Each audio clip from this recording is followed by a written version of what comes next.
is in increasing trouble, and every day he's looking more and more like his closest ally, Vladimir Putin, who in turn is looking more and more like his hero and role model, Stalin. Here are a couple of videos that I made on this process. Hey everybody! So Axios, CNN, and others are reporting that the U.S.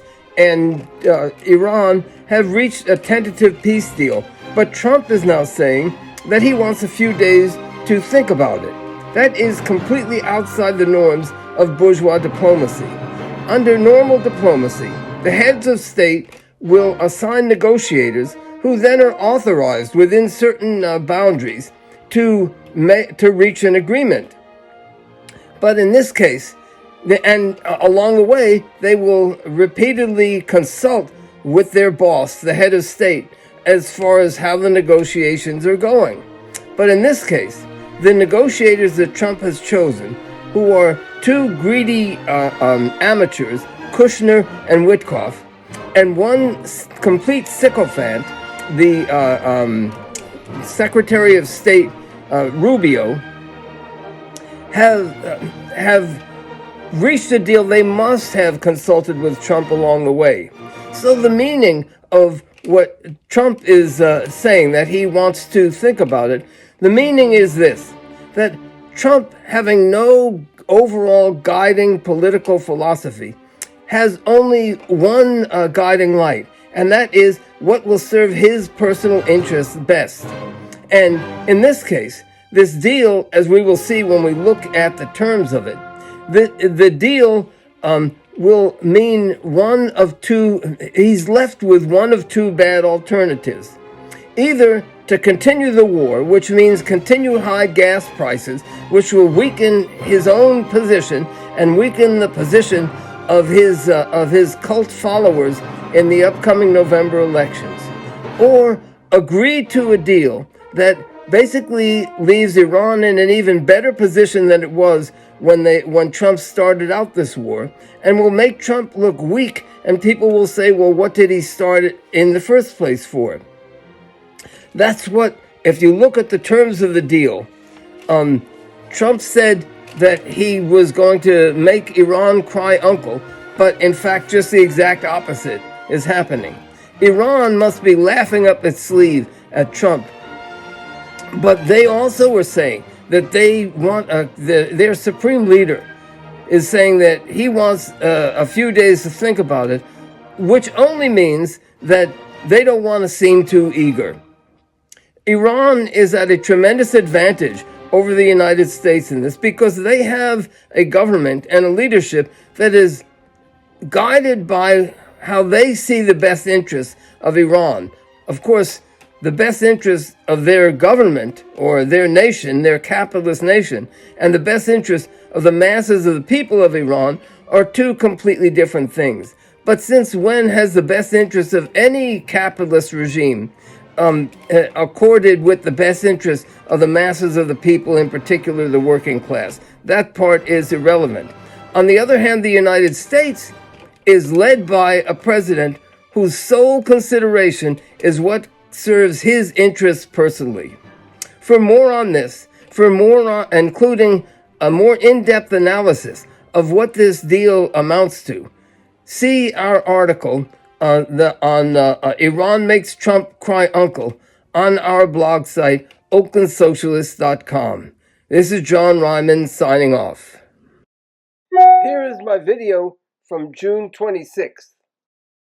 Hey everybody, this is John Ryman with Oakland Socialist again, and it's time for us to put two and two together. What I'm referring to is, on the one hand, Trump's so-called peace deal with Iran, and on the other hand, his plans to steal the upcoming elections this November. So let's look at it. On the one hand, if he leaves the war as it is, if he leaves the situation with Iran as it is, and gas prices remain high, then that will be used against him and against his flunkies who are running on his behalf this November.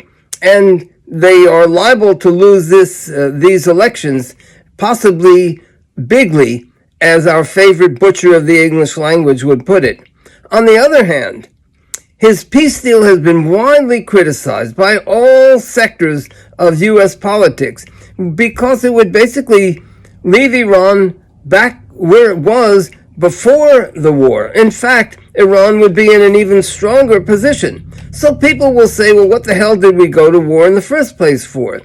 So Trump has concluded that everything being as it is, that his chances and the chances of his flunkies come November are looking pretty dismal.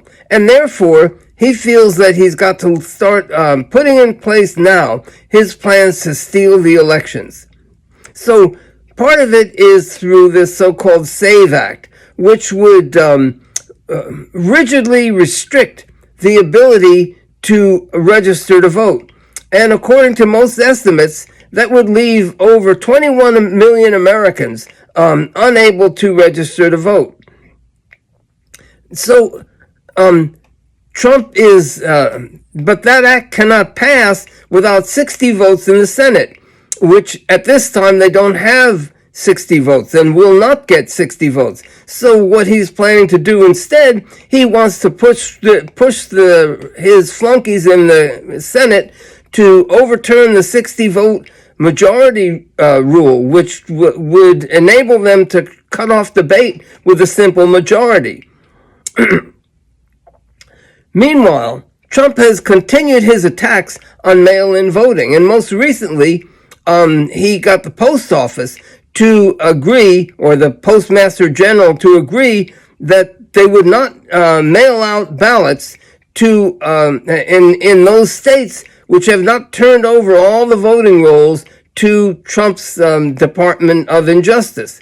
That has been challenged in court.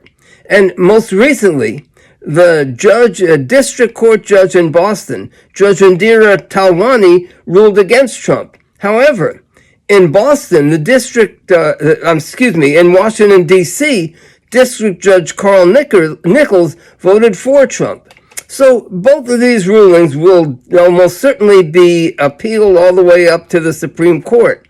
And which way the Supreme Court will rule is indicated by the fact that Talwani was appointed by Obama and Nichols, the one in Washington, D.C., was appointed by Trump.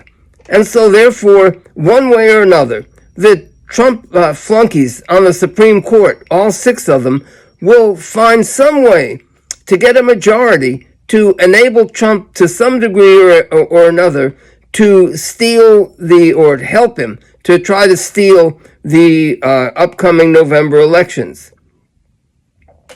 If he is able to sharply restrict mail-in voting, even in just some key districts and a couple of key states, then the other part of it would be to mobilize the National Guard and ICE in select voting precincts and select voting districts to deter Latino voters and other voters, people of color. The Democrats, including even their progressive wing, are cruising along looking forward to big victories in November and, aside from going to court, have no plans, or to put it differently, have no realistic plans to stop Trump from trying to steal the elections. The union leaders, as is entirely to be expected, are silent on the matter. So unless we mobilize, unless we follow the example of the good people of Albania, who are mobilizing in their millions to stop the land theft of the Trump family, unless we do that, I think that we are in for some serious trouble. So again, this is John Ryman from Oakland Socialist. Check out my blog site, oaklandsocialist.com. And finally, from July 2nd. Hey everybody, this is John Ryman from Oakland Socialist again. And today, Trump and his kept Department of Justice have proven the ham sandwich theory of criminal indictments correct. That theory holds that the prosecution could indict a ham sandwich if it wanted to. And in this case, they have indicted somebody named David Hearn for destroying federal property, namely for allegedly destroying the lining of the reflective pool.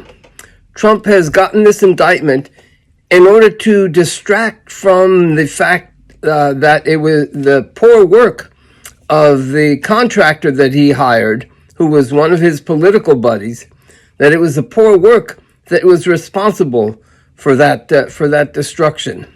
And this is an ominous repetition of what Stalin used to do: blame and prosecute individual workers for the terrible economic performance under him in the Soviet Union.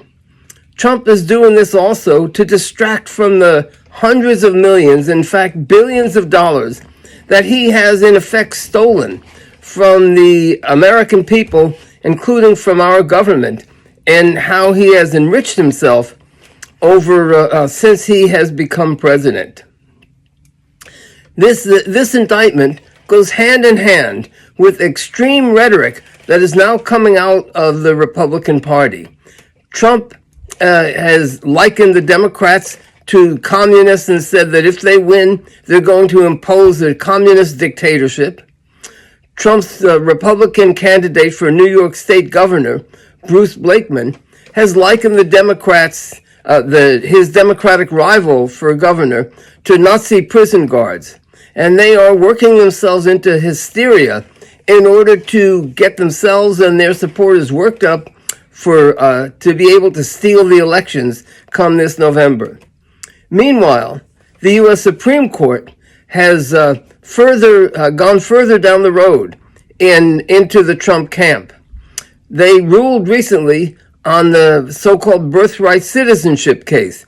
And that case, which is really an open and shut case, it only was ruled against Trump by a 5-4 majority. Trump just barely lost that case.